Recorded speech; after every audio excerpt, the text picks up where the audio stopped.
Fix touchpad not working. For this, go ahead and right-click on your start icon and select Device Manager. From here, let us maximize the screen and then tap in the option of mice and other pointing devices.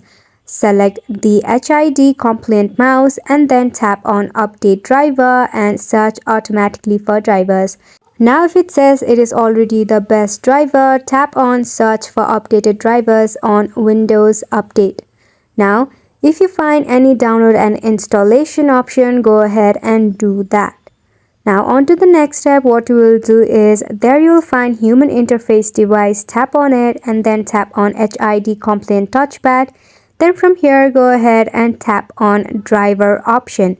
Now, here also you have to go ahead and update your driver and then tap on Search automatically.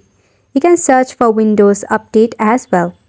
Now, the final step is to go ahead and uninstall this HID Compliant Touchpad. Just right-click this option and go ahead and tap on Uninstall Device. And don't worry, because if you go ahead and tap on the action button, which is right on top of your screen, and select Scan for hardware changes, you will find the drive automatically right here.